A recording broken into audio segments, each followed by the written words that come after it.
Assalamu alaikum to all of you, and this is Asad Ali. I'm the head of education South. Before we further proceed on, can you please write in the chat section if you can hear us and you can see the presenter, okay? Please write in your chat box if you can hear us and see us as well.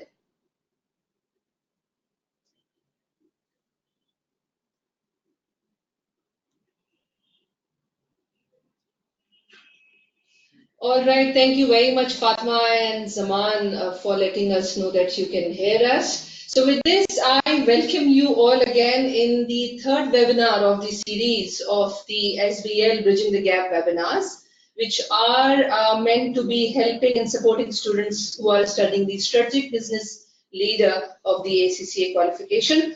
Let me share with you briefly the objectives of organizing these webinars.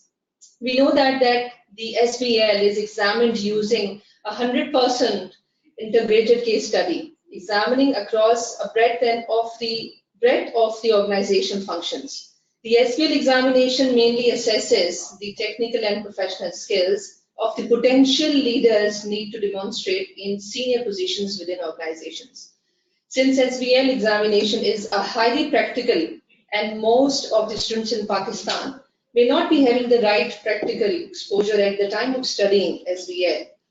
Therefore, ACCA has planned these sessions where industry experts are invited to broaden their horizon on the identified topics, which helps you appreciate its relevance with the practical world. Today's session is on leadership and organizational culture. To share the industry knowledge and insights on this topic, I am joined by Zeeshan Shahid, who is the partner forensic SNO Deloitte Yousuf Adil. I'm happy to share his brief profile with you, and then with a couple of housekeeping announcements I'll share with you. So welcome, Zeeshan, for today's session. Zeeshan is a partner with 16 years of experience in advisory and consulting with Deloitte Pakistan. He has experience in providing advisory and consulting services to leading financial sector, pharmaceutical, FMCG, public sector, and energy sector clients. Zeeshan is an associate chartered accountant from the Institute of Chartered Accountants of Pakistan. Now, some housekeeping announcements I would like to share. That if you have any question during the session, please write in the chat panel, and we will try to answer maximum question in the Q&A break. And in case during the session, if you cannot hear the speaker's voice or his video, please then rejoin the session. We will also be recording this session, and the recording will be shared with all the participants after this session. So with this, I hand over the session to Zeeshan. Over to you, Zeeshan. Thank you, Almas. Assalamu alaikum, everybody. Bismillahirrahmanirrahim. Apologies for the delay in the start of the session. It is a practical challenge that practical leaders have to manage. Monday is usually a very rough day in work environment. Those of you who are working would probably understand.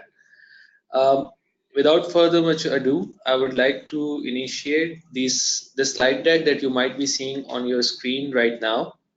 Do I put it in presentation mode? Okay. So the slide deck is just to guide the talking point that I would like to share with you as somebody who has been leading a segment of the organization and who has been involved in the strategic and leadership roles within the firm as well. So here to share my thoughts. This slide deck is basically to guide the talking points that we will discuss during the session. So there are basically some textbook elements, but there are certain practical elements as well. When we talk about leadership, we are talking about different aspects of an individual in a role of a leader that is responsible for two things basically. One, to achieve in entirety or a segment of an organization's goals and objectives. That's one role. And while doing so, being responsible for a workforce of people who are working under the leadership of that person, guiding them, developing them, and trying to achieve the organization objectives on the way. So there are certain behavioral aspects of it. There are certain influential aspects of leadership. There are situational aspects, and there are integrative dimensions. Leadership is not something that can be explained scientifically. It's not a symptom that you have to possess, but it is. It does comprise of certain basic attribute that every leader should possess. Because see, being a leader is not a technical issue. You can start your startup tomorrow and call yourself a chief executive, and you might be very successful in doing that. But being a leader means inhibiting those qualities that people would like to follow you. Leadership itself is nothing. A leader is nothing without a follower, and that follower can only follow you for either under a slavery ship condition where they have no choice but to follow you.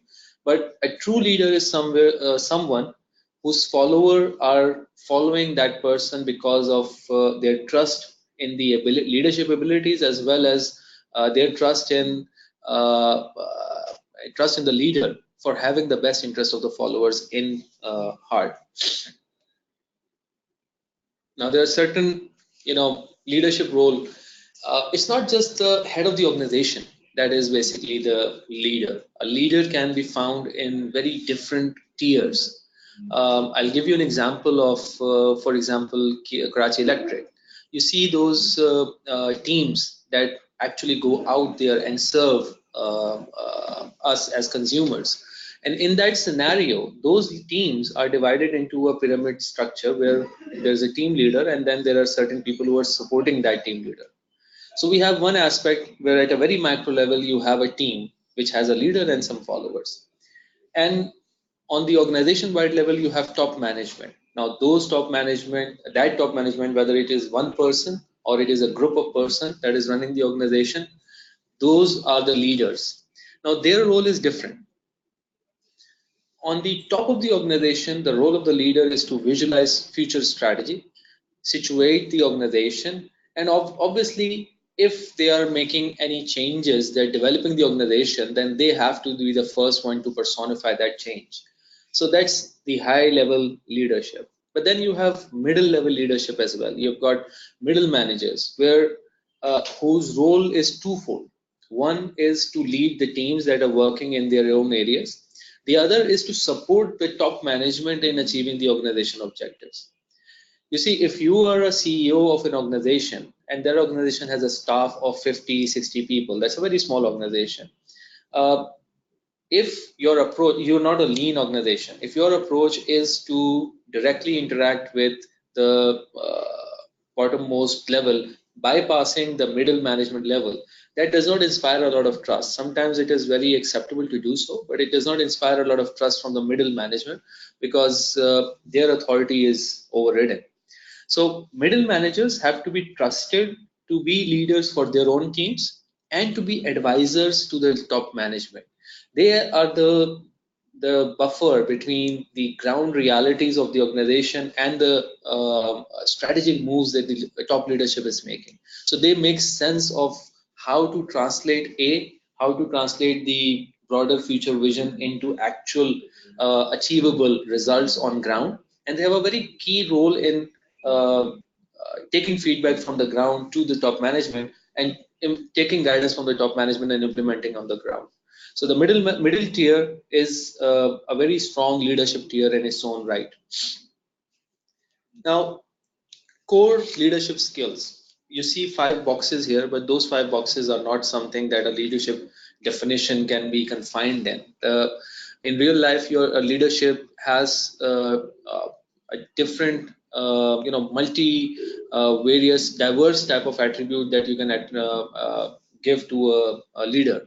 For example, if you take example of Steve Jobs, he was not a very meaning he was a visionary. He took Apple from a very troubled organization to one of the highest revenue generating organizations in US. And but if you read about the experiences of the people who worked for him, they might not all be very positive. And then you have certain leaders who are like, for example, there was a recent exit of a very long-standing CEO of a car manufacturing organization, and you would see that the entire company came out to give him a farewell of that sort. So there are different types of leader. Both may be achieving the results which are required by the organization, but both may have very completely different attributes as far as a person is concerned. But there are certain commonalities. Without a vision, a leader cannot be called a leader. He or she has to have a vision. You see, no organization is out there which is not trying to achieve any purpose. And I'm not just talking about corporate organizations which are out there to make money, to derive the maximum benefit for their shareholders, but also social enterprises, also philanthropic organization. Any organization that is out there to achieve any objective, it cannot do so if the leadership lacks vision. Now, a very good leader without a vision will result in a very short duration enterprise. People will have fun in that organization. People will like working there, but the organization will not sustain because the vision is going to end up now or somewhere in the later, not resulting in a sustainable organization. Then the leader has to be distinct. The leader distinction has to be there. Usually, if you learn about, for example, Asad Umar's experience in Angro, I mean, from what I've heard, from the very start of his career, he was earmarked as somebody who's going to be a very senior leader within the organization. So, with their conduct, with their hard work, leaders are often identified from a very start that how they might be distinct from their counterparts. Then strategic thinking. Having a vision is like having a dream. Having a strategy is actually making the blueprint of how to achieve that dream. So strategic thinking is very important. That okay, if you have started a operation, you are a leader, and you want to be, for example, the provider to transport services in 15 or 50% of Pakistan. But if you don't have a strategy to go with that, the vision is just a dream. It can never become a foundation of an organization where you will work on. Then there is commitment. Now, commitment is something that a leader can never compromise on, and we see the lack of commitment being translated into failure very rapidly in certain organizations. I was having a discussion with somebody who was working in an insurance industry, and it was a very good insight that I learned from that person. Is that for insurance people, the people who are out there selling insurance policies, if they lacks a bit, if they don't really give their effort into their winning of business, going out there, making new calls, doing follow-up calls, the failure is reflected within a month. Meaning by the weekend, they start slipping on their targets. By the month end, they find out that no, we have actually hurt ourselves by not being committed enough on the job. So that's where the high-paced commitment comes in. The second example I came across is media. You know, if somebody is making a drama or a movie, so every day involves expenditure. Every day of the shoot involves rolling out money. The equipment rental is costing you money. The location rental is costing you money. Every person who is standing by is costing you money. If you have a director of photography, everything is costing money. Now, if there is certain shoot that is supposed to happen at a certain time of day, and due to whatever lacking, you miss that slot, the whole day's expenditure has to be repeated the next day. So you miss that. Lack of commitment translates very rapidly in media and insurance companies, and I'm sure there might be other areas as well. Any sales, in fact, for that matter. But then, if if you're lacking commitment in an organization where the results might not immediately hurt you, For example, if you're running a e-commerce shop and your lack of commitment is resulting into a culture where your customer support staff is not really helpful for their customers, your hurt will be felt after a year or maybe 2 years with a very significant impact on your sustainability as an e-commerce shop. So commitment is something that is unconditional. Then inspirational communication. Uh, it's a bit tricky when I talk about it because it is very important that you want to inspire people, but it is also very important that you have to have a very clear line of communication with people. People should know that while a leader is inspiring the followers, the leader is also expecting certain acceptable level of effort or acceptable level of work. Obviously, it's a two-way thing. You can't expect a person to give you a market competitive 100% job if you're not paying them a market competitive salary, or if you have a lot of different things which are hurting them as employees. So it's a two-way traffic. But supposing the leader is making the environment available, the enabling environment available, then this inspirational communication can be coupled in. That this is a hallmark of a true leader. Certain bullet points that I wanted to talk about being a leader. Agility is important. You have to be able to sense signals in the market, within the organization, or any stakeholder that you might have, and you have to be very agile into shaping your strategy accordingly. You might be able to, it's not about changing every day what you're out to do, but agility is important. You sense the change and you respond to it immediately. Now, a very long stretch example can be Bill Gates, who at one time held the view that probably I may be wrong, but 64 kbps of 64 MB or something of the hard drive or memory is sufficient for the people. But that did not stop him from becoming one of the most successful men in history, and introducing groundbreaking technologies, and obviously handing over the organization to the next generation of leaders. That's because he held a view and he was agile enough to change it in accordance with the needs of the time. Then effective and clear communication. Effective and clear communication, I'll just divide the two. Effective communication, what it is. Communication can be verbal, it can be written, it can be verbal in a meeting, it can be verbal as a audience address to the group, or any sort of communication. It has to be clear.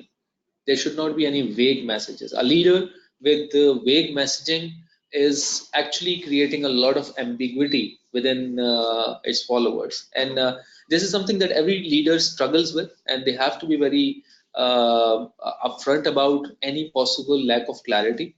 And so clear communication is very much needed, and it has to be effective.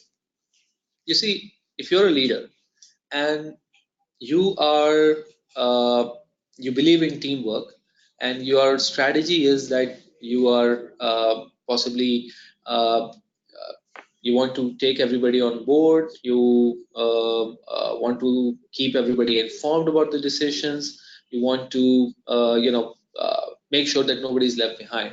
But in doing so, your communication is to a lot of channels, and it's open. You're having too many long meetings. That might not be very effective. So communication has to be very effective. You should know as a leader that who needs to know what, and obviously it's not right to keep a lot of people in the dark, but you also have to see what information is superfluous for some people. So if I am planning a meeting for a project, and I know that there's a certain team that will only be engaged when certain base requirements are met, and the orientation has to be delayed, my communication will be for a smaller group first. If I was developing a proposal, my communication will be towards everybody, giving them a heads up, but it has to be effective so that I know that people who are listening to me are actually going to have to do something about me. Interpersonal skills are very important. I I'm not a psychology expert, but I believe that if you're a shy introvert person, you'll have a very hard time actually selling your product. But it's not something that is uh, that you're born with, that the earlier leadership literature used to suggest that perhaps leaders are born. I don't believe that. In my experience, I've seen a lot of people who were very shy, very introvert, grow into very strong and successful leaders and overcoming their limitations. So it's not something that you are born with. It's certainly something that you learn. And I think the main differential that these gentlemen or ladies had was that they were consistent and they were hardworking and they knew that they had a problem they had to overcome. And that's the prerequisite, knowing that you have a problem and then you overcome it. So interpersonal skill is without a doubt a very important leadership trait. Then business acumen.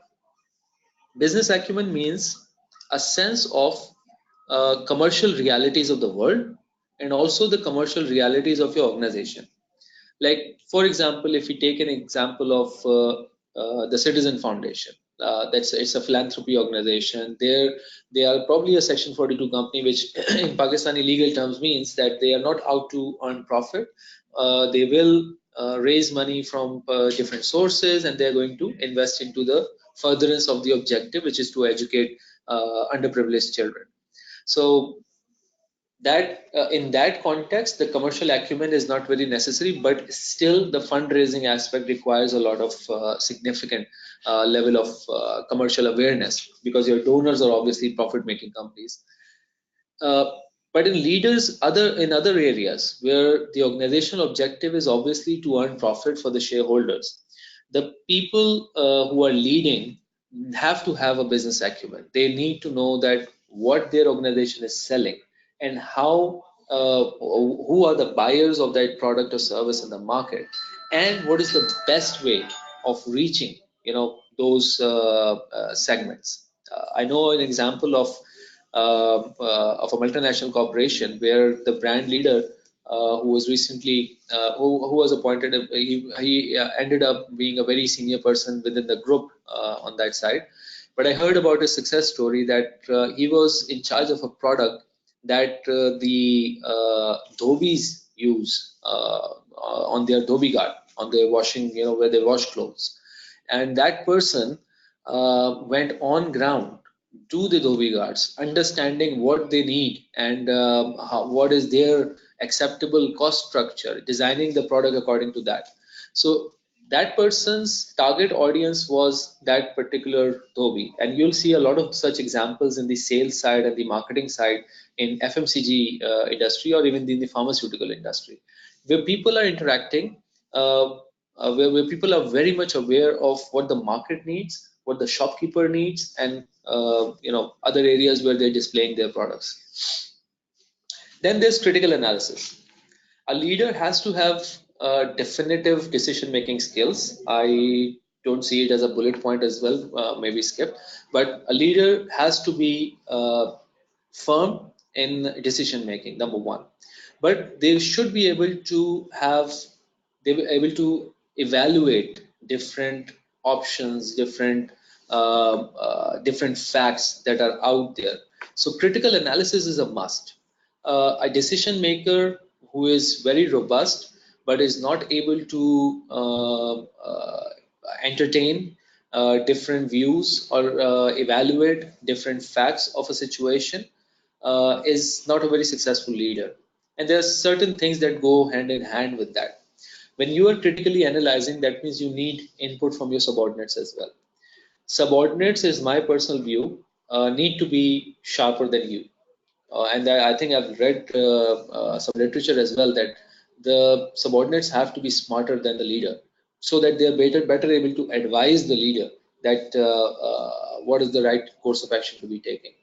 The contradiction can come that if the leader is dumber, that's not the reality, meaning that leader has to have the leadership traits, but on the technical aspects, he needs to be supported by people who are experts on the field. So that input is very much needed. But once getting that input, the leader has to have a quality that to critically evaluate what options are given, what options are available, what are the different pitfalls of different course of action. And so the critical analysis bit is very much needed. And then comes the part where if the leader is indeed able to take decision, and that is very much needed, because if the leader does not have the skill to take timely and effective decisions, uh, there will be always be ambiguity within the organization. People will be unsure about the course of action, and the inconclusiveness will result into stagnation of a lot of progress. So decision making is also very important leadership trait. Fair judgment, um, very important in fact every level, not just a leader level, but leaders are usually more accustomed to facing conflict, facing employee issues where people feel that they might have been wronged. Obviously, when there are performance appraisals, when there are increments, people feel that they might not have been dealt with appropriately. So all these aspects where the leaders are taking decisions, fair judgment is very important. You have to be fair. You have to see that if you're evaluating a person, whether you are evaluating them in the right context or not, in the right skill set or not. So you have to evaluate if somebody has not performed appropriately, whether it was under their skill set to actually be able to perform that task or not. Sorry. Professional skepticism, of course, this is something that is close to heart, being auditor, that you have to have a professional skepticism, and I'm sure that it is part of our literature in the audit side, but it goes without saying in every field where there are leaders. Leaders do have to have a certain degree of professional skepticism, that when they are taking decision, they have to know that something might happen that can go wrong and which can result in the organization not achieving its right objective. Evaluation, obviously, it goes with critical analysis. You have to be able to evaluate the situations. So, in fact, that is where experience comes in. You're not able to evaluate a situation if you're encountering the situation the first time. And I'm not saying that as a hardline case. You may be, if it's a technical situation, you will be probably theoretically equipped to evaluate. But if it's a practical situation, it does take a certain level of insight into the market and the way the industry operates, or the way the competitors operate, or the way that the counterpart is expected to react. There are a lot of variables when we are dealing with practical situations, and in those cases your experience will help whether you are able to evaluate a situation perfectly or not. So if we take this concept to and apply it to practical experience, so when you start your practical career, you are equipped with theoretical knowledge of whatever your educational background is, and when you work on the field, on the ground, you grow, you start encountering situations which are not necessarily part of the literature that you have been taught, but it shows you how to anticipate issues, how to react to different issues. Sorry about that. So that's that. A couple of bits about strategy and other aspects. Strategy obviously is the long-term direction of an organization. By long-term, I don't mean like 20 years or so, meaning it has to be in a reasonable time frame, and it has to be driven by some vision or mission that you are trying to achieve. So level of strategies are corporate, business level, and operational. Now, this level of strategy aligns with the level where leaders are found actually. Corporate strategy is obviously driven by the topmost leadership. And then you have business unit level or operational strategies, which are driven at their respective levels. To give you a parallel, I'll give you an example of, for example, Unilever. It's a public listed organization. You can download the financial statement and see how the organization is actually, what products they're dealing with and doing stuff. So you may have a organizational wide strategy that is driven by the board, and the chief executive for Unilever. And then you might have a business unit level strategy, which is basically based on the overall corporate strategy. It's not existing in a vacuum. It has to be driven from the corporate strategy, but it will relate to the relevant area. For example, hair care or fabric care or other maybe the service lines that they might have. So that means that the strategy exists at different level. So if there's a one leader, one chief executive of company ABC, that chief executive on his or her own cannot drive all levels of strategy. It has to be a collaborative effort. It has to be based on input from the ground leadership. And you can, if you read the book Seven Habits of Highly Effective People, Kavi also covers this in that aspect that writing a mission statement or writing a mission statement should involve all levels of staff. So mission statement is a definition of the organization's purpose, and strategy is much more accurate than that. So if a mission statement has to be driven by maximum level of staff member, strategy is something far more precise. It has to be based on input from all levels of organization. There are certain strategic values that leaders should have. Ethics in business is, you'll see it in every professional field that is out there. You see it in medicine, you see it in accountancy, you see it in advisory, you see it in financial analyst side, CFA. Ethics has to be there. Ethics is doing the right thing when no one is looking, and the right thing has to be something that an independent person will also call the right thing. So ethics in business is very much important. There will be a lot of time, especially in a country like Pakistan, we are very far below on the corruption perception index, where we are faced with the challenge that there is a right way of doing things and there is a wrong way of doing things. And that's where true leaders are actually agile enough. And making that ethical choice has to be attribute of the true leader. Corporate social responsibility, CSR, giving to the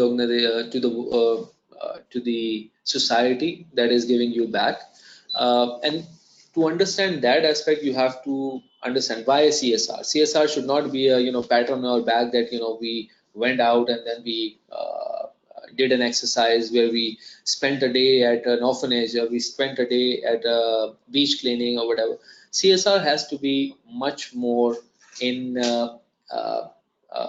built in your strategy. See, whatever organization is operating, we'll take an example of Pakistan. We are 200, if you take the official census, 200 million to 20 million strong people. This number is actually the target market for a lot of businesses. People are selling soaps, people are selling cell phones, people are selling cell phone connections, people are selling clothes and whatnot. So this is the target market. So if an organization is successful, if a leader is successful from selling their products and services to this populace, they have a responsibility to give it back. And giving back should be in the same proportion. There are a lot of organizations in Pakistan which are typically called Setia organizations, but they do amazing philanthropy, and their philanthropy is impactful. I won't blanketly say all of them are doing it, but a lot of, as you know, that there's unofficially the Pakistan is the most generous philanthropic society, but that's a lot more to do with the black money that is outside the banking circle, and people are actually being philanthropic but not from the banking channel. So that is one angle, but then the CSR is very impactful in certain area and not very impactful in the other areas, and those organizations need to really introspect that whether their CSR activities are in proportion to how much the society, they are taking from the society. So if an organization is making 38 billion rupees in a year or 50 billion rupees in a year and giving back with one day cleaning job at a beach, it's not really very impactful CSR. Corporate governance, it applies to the way the organizations function on a governance level. Governance means how their board of directors or anyone who is charged with governance is set up, number one, and behaving, number two, and whether they are evaluating their own performance. So corporate governance relates to that, and obviously there's those lines of operation carry on to management committee and then further below. So these are strategic values that you have to be ethical. Your CSR has to be impactful as well. Nobody can force you to do that. It's something that a true leader reflects back to the society. And corporate governance, you have to have respect for corporate governance. You have to respect the independent directors. You have to respect the audit committee. As a leader, you have to respect with all the checks and balances that are out there on you, whether it's audit committee, internal auditor, external auditor, you have to be respectful for them. Okay. Then just an overview, it's more to do with the literature that you are studying, and I'll explain it as in real life.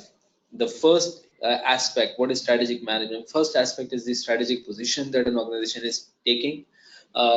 This is the definition of the strategy. And obviously, there are different options that the organization is faced with. There are multiple routes to becoming a manifestation of your mission statement. So your strategic choices have to be defined, and then you have a strategy in action. So this is just a small steps that are there, but I'll relate it back to the one trait that I mentioned, agility. Your strategy might be very successful, but you have to be very agile to respond to any change that requires your strategic shift. One example, classical in your literature, you might read is Kodak. Kodak once was the global market leader in photographic equipment and the reels that were there. After the invention of digital cameras, Kodak lost its market share significantly, and now it's trying to regain market share in a very niche area. One example can be BlackBerry as well. They were market leaders in cell phone companies. Both these companies had a choice in the timeline. They might have done things differently, which might have sustained their position as a market leader. Because being a market leader and holding that position means that you are reaping the benefits that are out there. So it's not something that somebody with more money than you came in and bought you out. It was something that you lost to the innovation that was going on. Very old example, I'm not sure whether the audience will be young, old enough to remember, is in Pakistan, there used to be certain brands, like back in 80s, there used to be certain brands that were market leaders. Like for kids, there was chewing gum. It was the market leader, absolute market leader. There was no other chewing gum. And there were certain candies that are out there. So they were market leaders of their respective right, and they were all over Pakistan. They did not innovate. They did not invest in marketing. So whenever the opportunity arose, a new player came in with not a lot of distinction in the product, slight distinction in the product, new advertisement, fresh advertisement, targeted advertisement, and they ended up taking the market share. Now, those market leaders are not even observable in the market as far as the kids snacks is concerned. And if you take the example in Pakistan, just the kids snack, you'll see a rapid shift of market leaders. Things have really replaced previous ones by a new innovative player. And now you are seeing certain companies which are balancing with a different portfolio and then constantly reinventing their brands. That's because you have to be agile. You design your strategy, but that doesn't mean you don't think about the strategy for the next 5 years. You have to be very quick to respond to those changes. So that was a bit about leadership and strategy. Was too much to discuss. It'll be good to answer the practical questions that you might have, or some questions that you might have which require practical insight. So shifting gears a bit to organization culture. Before even explaining. Obviously, you guys are either studying or have studied the literature. You know that what organization culture is, but it's a bit different from understanding it from outside. I'll just give it a very layman explanation that when you start working, for example, if you are, I'll take an example of the audit firm. You enter an audit firm, you'll find that there's a culture, there is a way people are doing things, there are way people are structured, and before stepping into that office, all any exposure that you have regarding what to expect is technical. You have read accounting standard, you have read standards on auditing, you have read the Taxation Act and Companies Act. So the only dimensions that is visible to you is technical. And when you step into that office, that dimension will only be tested once you're out there doing an audit or any other work. Similar with working in any other company. Your technical bit will come when you're actually doing a work. Before even that, you are exposed to the organization culture. You interface with HR first. You first experience that how you are being treated as an incoming person, and then you start off as a member of the team. And I'll take an example that you're starting off from the bottom. You're starting off from the start. So you are facing a work environment where there are certain expectations from you. There are ways of doing things. There is a day in, day out. There's a monthly activity. There are a lot of rituals. I would call it ritual. It's basically reportings and other formalities. So there's a lot of different aspects that are needed to run an organization, and which might not be taught in schools. And people read that.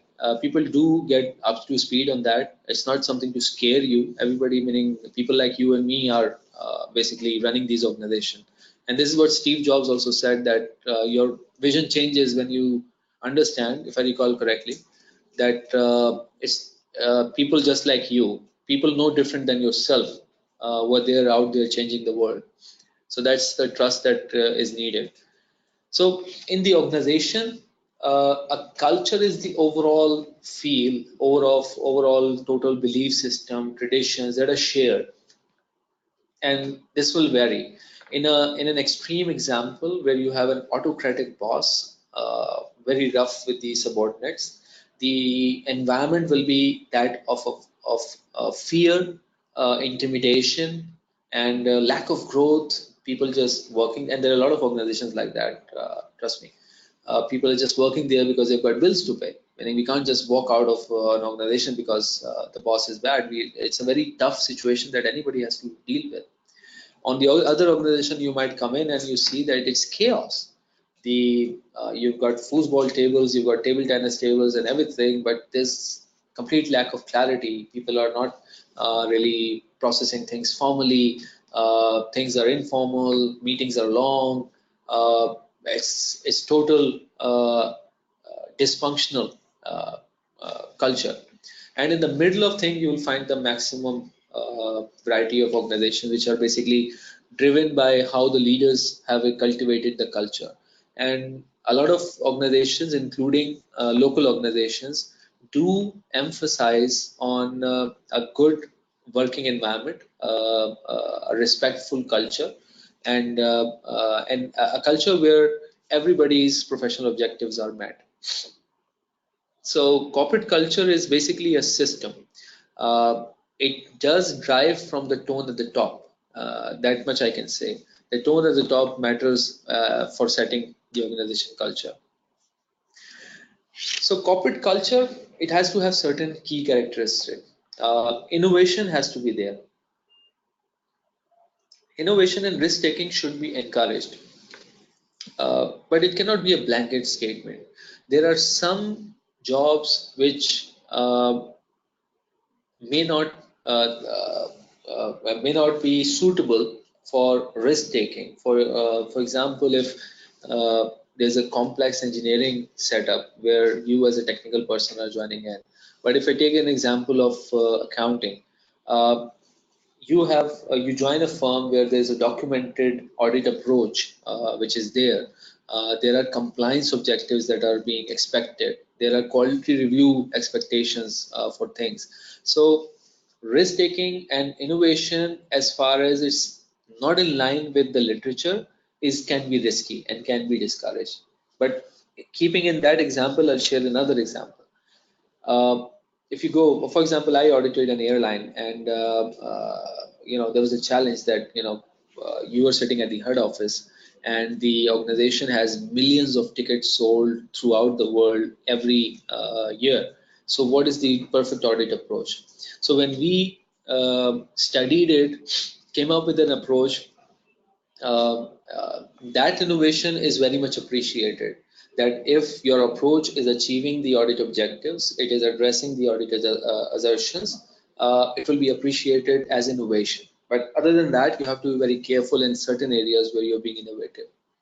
Attention to detail is has to be part of an organization culture everywhere.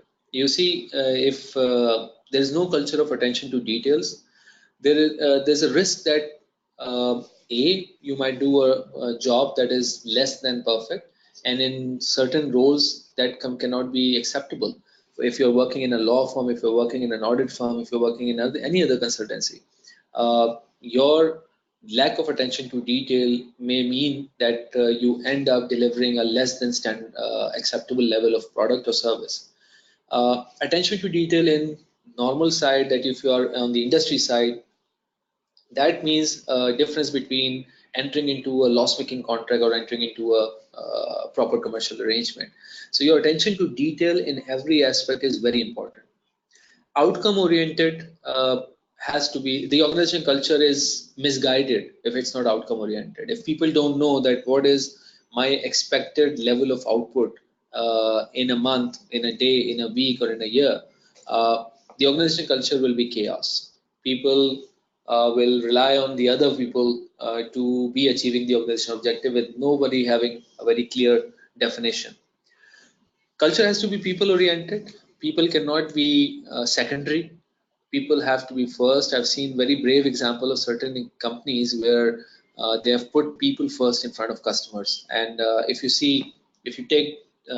visit like McDonald's, you'll see there a very polite notice that you are expected to be respectful towards their employees. This is something that you don't read. Like first thing you come across is that customer is always right. That might be so, but not at the cost of the dignity of the staff that is involved. So that's one thing. Your culture needs to be people oriented, team oriented. Team needs to be established. Teams need to be established. Teams need to be seen as growing. When the organization is meeting their objectives, the teams have to be very much prominent as being responsible for achieving those objectives. Aggressiveness, a little caveat on that word. Aggressiveness is determination towards achievement of the objectives. That is where you need to be aggressive on meeting the targets, and you'll see the culture everywhere. People are meeting the targets, but then you need stability as well. Stability is something that you don't want to rock the boat too much. I know the example of one of the pharmaceutical companies which we were dealing with. We were actually analyzing them for possible partnership with a Singapore equipment manufacturer, and their CEO came in personally after we had our meeting and assessment, and he just said that I would not like to go ahead with that arrangement. Uh, that company had 3 billion rupees of revenue, and that addition to the revenue could have easily meant another a billion per annum. It was a big significant boost. But that CEO was saying that I have a very defined level of products. My team is attuned to the market of that product. Introducing a new service line, a new product line, will divert and cause a lot of disruption to my existing people and cause a lot of stress. It will add to their objectives. I will not like to go ahead with that. So that was a very respectful thing, that because obviously nobody would want 100% entire new workforce handling a new operation. They want to be focused on their strategy. That means letting go of certain things as well. And I've personally dealt with that as well. Like for example, 2 months earlier, there was an organization that approached, they required some consultancy, and they did not like our pricing, and we did not go ahead with that proposal, although we had a very good offering. We were technically competent and everything, and though that organization was not someone we were dealing with. But I made that call that considering my environment, my team's expected utilization, that is not something that I want to engage myself for 3 months. And that step, that decision paid off, because 1 month, 1.5 months later, I got a different assignment where my team was utilized more appropriately as far as the risk and reward return is concerned. So you have to be aggressive, but not too aggressive that you're taking on each and every challenge that is coming your way. You have to know that how to maneuver. So these are some key characteristics of corporate culture. Importance, obviously, if you have a good organization culture, people are your ambassador. People will speak good things about you, with a caveat, of course. There will always be challenges. An organization cannot be without challenges. So, but a good organization culture means that good talent comes to you, good talent stays with you. People feel that they are engaged, they are not locked, and then there's an energy and momentum within the organization, a sense of achievement. People know that what they're achieving, so that clarity is needed. Uh, View of work has to be changed. You see, there are a lot of roles where there's not much enrichment into the role. For example, if you're a customer support representative, you are expected to follow a certain script. You are expected to solve a certain number of tickets in a day. You are evaluated based on the number of tickets you solved, and the number of tickets you solve properly. Uh, so there are certain roles where there is no definition of work that is going to be other than what you are actually tasked with. But then you have to gamify that. If you are treating people like machines, they will be burned out. They will not lose their incentive. You have to gamify that. By gamifying, I mean that some organization attach rewards and incentives to the way people are dealing. If people are more polite, people are rewarded accordingly. For example, again, I'll give you an example of restaurants where you might have seen that one of the people might be carrying a badge with 4 stars or 3 stars. One person might have their picture posted on the wall. So these are certain attributes. All of them have a very defined job description. They are expected to work like clockwork, but their role is enriched by rewarding different attributes that the customer is expecting. So your definition of work is changed if your organization culture is good, but in those roles where definition of work has to be very strict, the gamification or other efforts introduce a different level of definition of work. So other things, a good organization culture will create greater synergy, and that is something that I as a leader want to ensure that my organization has. Uh, it's good to have one leader with the respective connection with each of its team, but it's also very important that those teams are also working among themselves in a coherent fashion. It's not like they become one giant team. They're all still distinct teams, but their internal functions have to be managed, and they have to be very open, clear, and productive and effective. So that aspect is something that synergy is only introduced if your different teams are functioning within themselves with the same efficiency they're working with you. And that is a piece of caution as a leader, that as a leader you have to work on every front. You have to see that you're dealing with the subordinate right, and that subordinate is working with the other subordinate properly or not. So these are some considerations. Makes everyone more successful. And it's not like rewarding everybody. You will have, if you once you become a leader after developing through whatever career path takes you, uh, not everyone will be performer, and not everyone will be somebody deserving of a reward. But if your majority, there's a very small minority in your team that is being rewarded, that is being grown, problem might lie with you as a leader. That either you're not able to attract more talent that is there, so that only small fraction of your team is actually performing, or some you may have a talent retention issue as well. So, but in some cases, the lack of performance will have to be confronted as well. So, one goal of the leader would be that a good organization culture has to make everyone successful, but also make them more accountable as well. Okay, so those were the certain talking points that I covered regarding leadership, regarding strategy, regarding organization culture. I hope I was not going too fast or making a bit sense. And if this Q&A can be started, I'll take questions. Right, thank you very much, Zeeshan. We have a couple of questions asked by a student. So the one student, Shoaib Rabbani, is asking that what important leadership skills should be improved in doing the business. And he further adds on that he is currently in the field, though he has not mentioned that he is doing his business or not. But since he's in the practical field, he's asking while doing the business how to improve the leadership skills. So I guess that's a very generic question.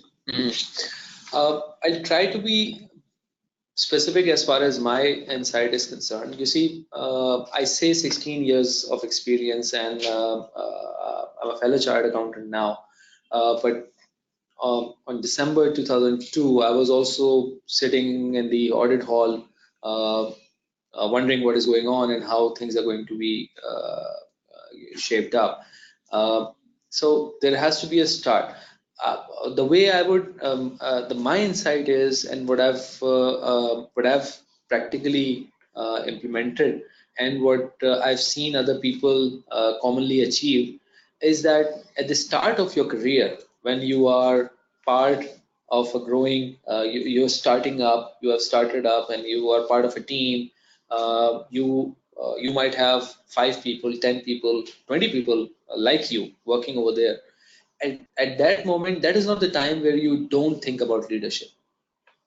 That is a time where you display attribute of being a perfect field member, a perfect team member. And I think in a very summarized way, it has two aspects to it. A, be available for work, and B, do the work right. So that's very these two attributes define your commitment towards the job. So that's where you start, because being a leader does not automatically comes naturally. For example, I see I do give in fact I'm giving a lecture or probably a talk day after tomorrow in Karachi University as well. They are also interested in probably in the business side, and the message I want to give them is, and in fact there are certain business schools that automatically want to become leaders after stepping out of their college or universities. That is not a sense of entitlement that should follow with your organization and growth. Fortunately, for the accountancy side, whether it's CA or ACCA, you are expected to be part of a team and then grow into a leader. So once you are part of that team, that is where your commitment to work, your ethics, your attitude, that all works. So when you are part of the team, you have to be dedicated, and you have to give your 100% to the job. If you don't enjoy the job, you have to be carefully thinking that what is the problem. If you're the problem or the company is the problem, there might be something. You also don't want to be working hard for an area where you're not being rewarded. So be very cognizant of the fact that who you're working for.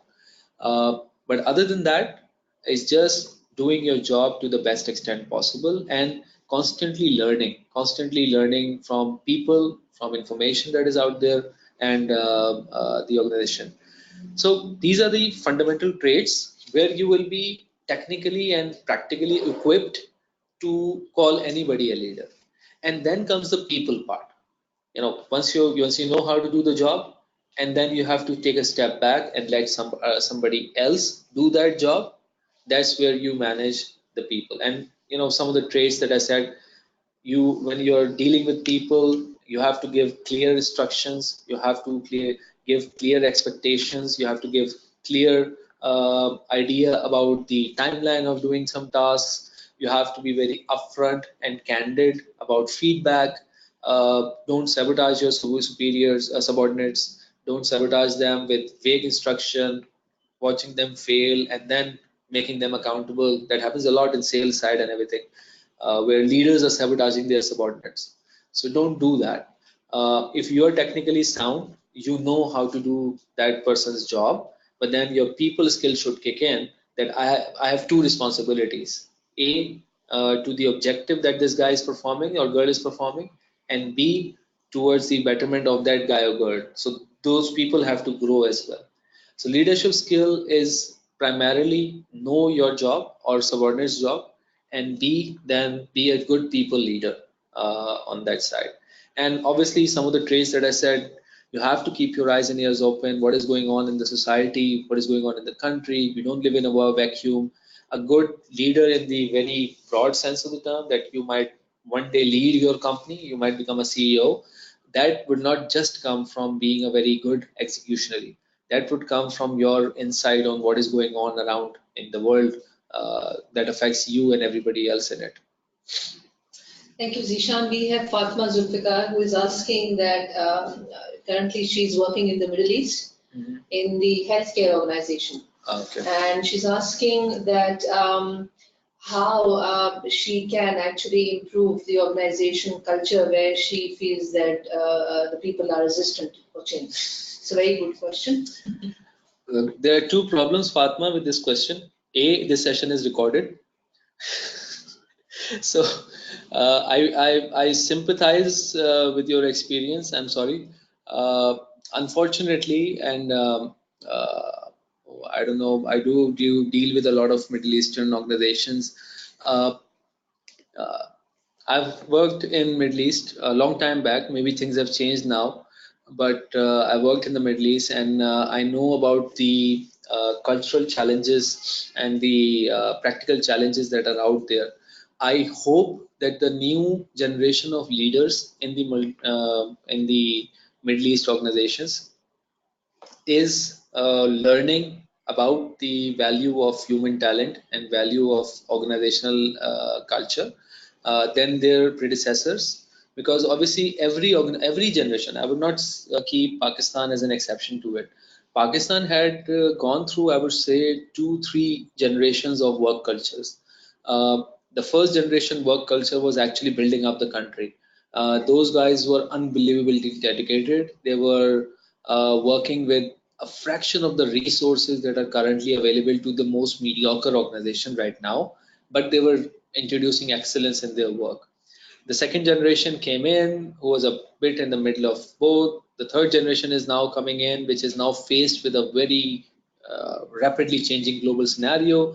Rapidly, we can either be very isolated in the world, or we can become the next Asian tiger, or whatever, howsoever our leaders can explain it. So even in Pakistan, we have gone through a lot of different changes. So similarly in the Middle East, see, in the Middle East, you have to understand where the Middle Eastern business environment, how business environment is shaped. There are certain organizations where they are closely held family organizations, where you'll see a lot of good people at the top level. And I know a lot of people who are second in command in a very large group in the Middle East, and they themselves have been treated very well, and they are treating their subordinates very well. So their organization culture was driven by the leader. But then there are certain organizations where organization culture is very bad. I mean, people are not treated with respect, and people are not treated with the right dignity. I would say there are two ends of the spectrum when you're dealing with Middle East. I'm not sure whether which end of the spectrum your healthcare lies, but let's assume that people are at least willing to entertain new thoughts. You know, Oscar Wilde once said that the mark of an educated mind is to entertain an idea without accepting it. So the first criteria that your leadership has to have is whether they are able to entertain an idea without accepting it. If you have that leeway with them, then you have a chance of actually doing something. But when you are having that conversation, do keep in mind the commercial realities. What are you asking? For example, if somebody comes up and say that no, we need to have, I'll give an extreme example. Obviously, I'm not aware of what situation you're facing. But if somebody comes up that we need a departmental picnic every quarter, we need a CSR activity every half year, we need this, we need that, and that person, you see from the leader's perspective, immediately their mind starts working. Okay, so that means this much time off work, this much time in planning, people losing focus, we have a deadline coming up, things like that. So whatever suggestion you want to give to your management, they will be least resistance to change if A, they themselves have this quality that they are agile, they want to understand new ideas, they are willing to give you 5 minutes to listen to you. And B, if you are considerate enough to not suggest anything which will damage their operations or hamper their operations. Because sometimes what happens is people who are creating new ideas, they completely forget about the commercial realities of it. And in the obviously in the healthcare facility, it's a bit different, but your suggestion has to be practical as well, and you can evaluate it. And there's nothing wrong with being wrong. You see, if you come up with a suggestion, a good leader will tell you why you're wrong and then educate you, and you may come up with an alternative strategy. So if you instead face a backlash, a reaction, a strong reaction, you have to evaluate that maybe you're not in the right place, because there's absolutely nothing wrong with coming up with an incorrect new idea, and it's the job of the leader to actually correct you and then build upon what you're saying. So that's, I think, some insight. Hope Yeah. that's helpful. Thank you, Zeeshan. We have we have Ibad Ali, who is asking how much corporate control is necessary to exercise in improving and managing corporate culture. Uh, Sorry, there's a constant phone call. Let me just.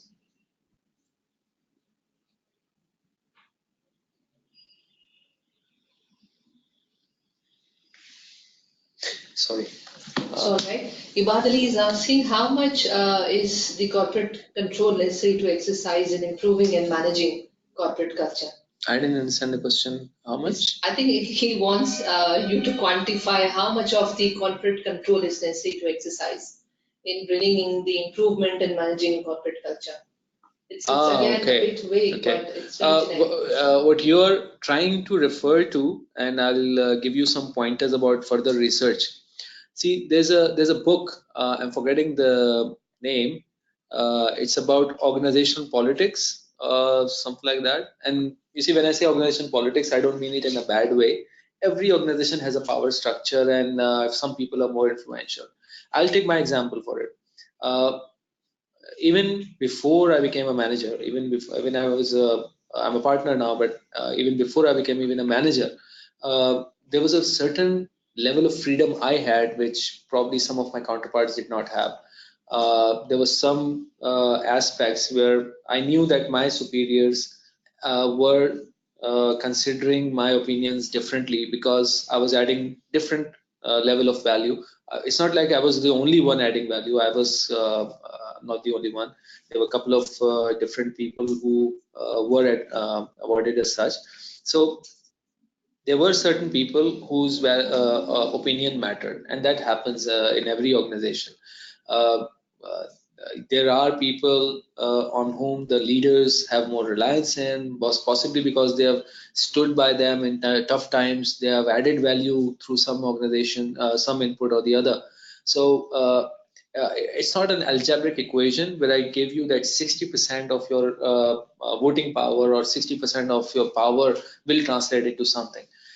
You have to understand that in any organization, you should know who the decision makers are, and it entirely comes down to how much trust those decision makers have on your input. Okay, and that trust is earned. That trust cannot be bought by certificate, and that trust cannot be bought by your qualification. If I walk into company A, B, C tomorrow and say that, look, I'm such an accomplished partner, I want to join your firm, and this much and that, and they would not automatically start trusting me. To them, somebody 2 3 levels down my level will be more trustworthy rather than somebody new coming in. So it's not about the degree of control, and that happens sometimes. Sometimes, I've seen people joining in as department heads where a second level resource has had stepped into their shoes for 2 3 months or 4 months. They have earned the respect of their superiors, and that department head starts feeling insecure, and friction starts developing. I think what I've seen smarter department heads reacting with is partnering with that trustworthy employee, making him part of his team, and then building upon that level of trust. So, to answer your question, there's actually not a lot of algebraic definition that you can give. You have to see that organization culture is driven by leaders. If leaders have created a culture where everybody is given an equal chance of giving suggestion, they will entertain your thought. But in any setting, in any new organization, with any team that you become part of, even if after entering an organization, being successful there, you're working on a task force on a government side, you still have to earn people's trust, and that trust is only earned through your value that you add. Thank you, Zeeshan, for that wonderful answer and the detailed one. We have Zaman Channa, who is asking what should be exactly done to improve interpersonal skills and effective communication, given that you have had experience in the MNC environment as well. One caveat I would like to give you, interpersonal communication should not mean foreign accent. That is something that a lot of people, because you gave an example of MNC. If the question was just about interpersonal communication, I would have responded differently. But you gave an example of MNC, so I sense, and that's something I might be judgmental, but I sense a sort of stigma attached to MNC that they might have better communication skills. Communication means my idea gets communicated to your brain in the way I intend. That's as simple as that. You can communicate in Urdu, English. I mean, the idea is that if we are in a setting where we have to both achieve an objective, that objective is achieved, and you will see the market behaving accordingly, and an overwhelming market behaving accordingly. If somebody is judging you of having good interpersonal skill just because you have a foreign accent, of having good interpersonal skills because you can speak English like a foreigner, that's not the right mean definition of communication. The communication has to be that howsoever you speak, you get your idea across. Meaning, who is more successful than Google CEO Sundar Pichai? He's been Indian brought, and if you listen to his English, it's totally an Indian accent, and he does not lose that because that's not the point. He's a very successful businessman. He's a very successful visionary engineer. He does not need to prove anything to anybody by imitating somebody foreign. So one thing that you need to do is effective communication does not mean a foreign accented English. You have to divide that, and that's never necessary. In an organization where you are judged based on that, that's not a right organization to work in unless you are working in an organization where they have US based customers who might be who are dealing with public customer services where there is a required trait. So that bit should be aside. Thank you, Zeeshan. That's the common perception about the communication skills, where they focus lots of on the accent pronunciation rather than on the main content, the knowledge of the language they're speaking. Right. So we have Ibrahim Amjadin. He's asking a very interesting question.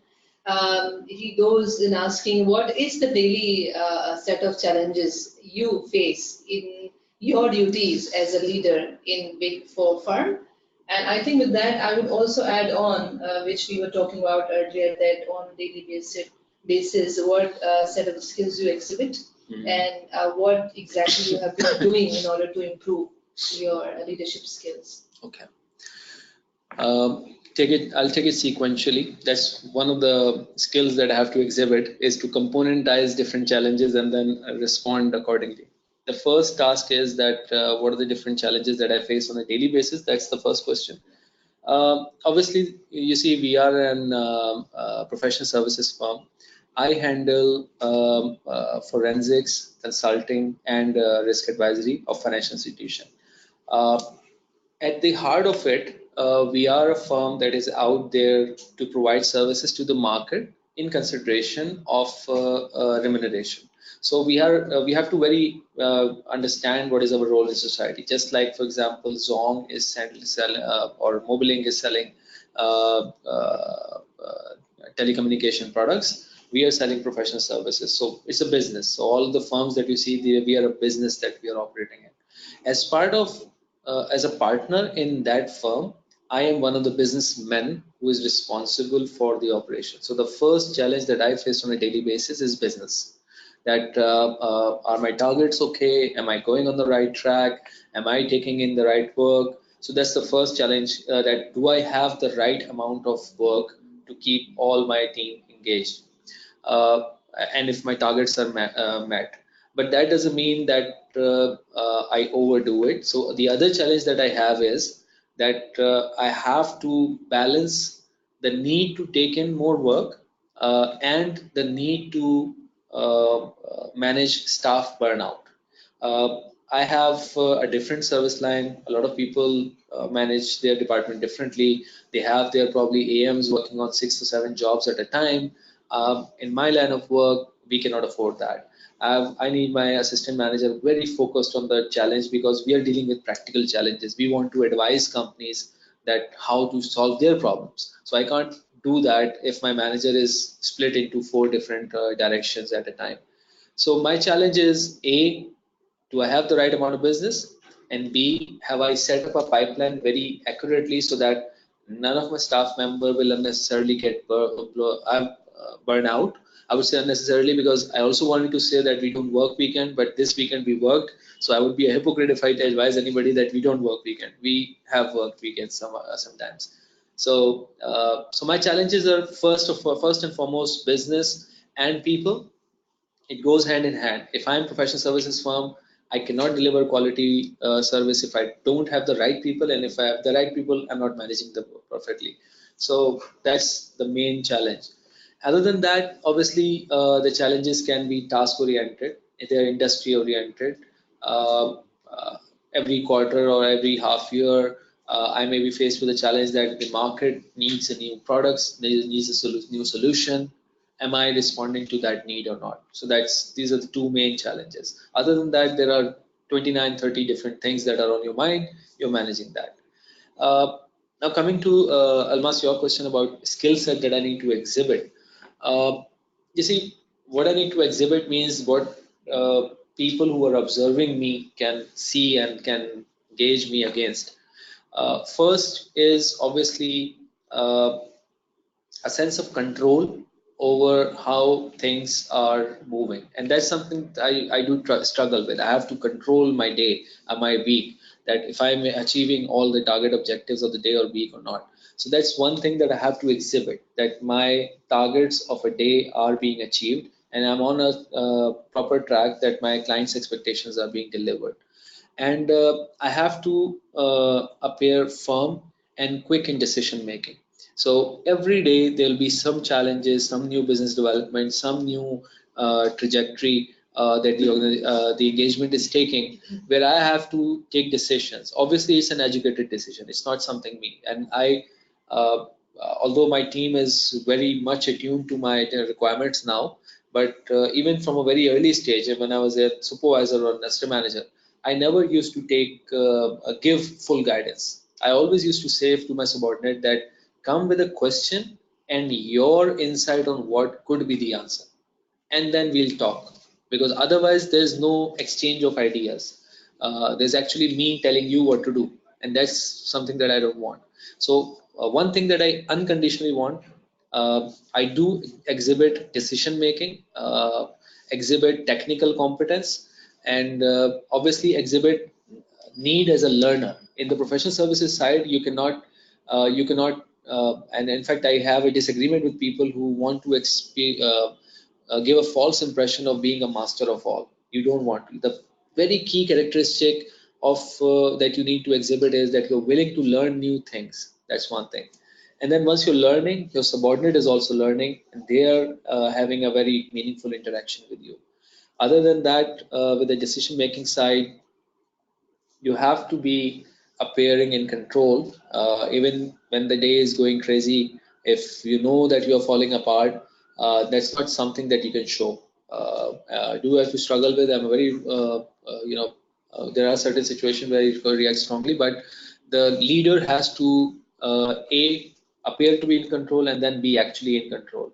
If it's just appearing in control and you don't have things actually in control, you are in trouble, because things will backfire. That's the great answer, and that goes in right saying that the example you shared, that self-directed learning plus the learning in partnership. So thank you very much for that. We have Azmeena Lalani who is asking any tips for students, how can they demonstrate better commercial acumen who have never worked before? You see, commercial acumen, if I define it very simply to you, it's all around you. Just because you have not worked in an organization doesn't mean that you have not seen the society and the economy that is around you. I'll give you an example. Simple milk shop, you see. People who are working there are most likely not educated. They are not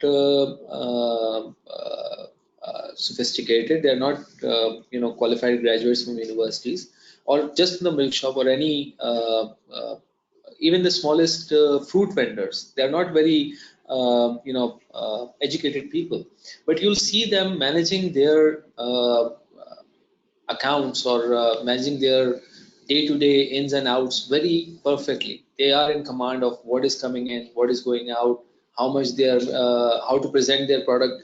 Even though if you take the fruit vendor, how to present their product. If you even just focus on the example of a fruit vendor, you'll understand what the commercial acumen is. He knows what the product is. He knows that what kind of product, what kind of people are going to be buying. He knows that how much to quote, so that when you start negotiating, it comes down and he does not lose his profit share. And there's a lot of things going on in between, and then there's commercial transaction. So that fruit vendor has commercial acumen.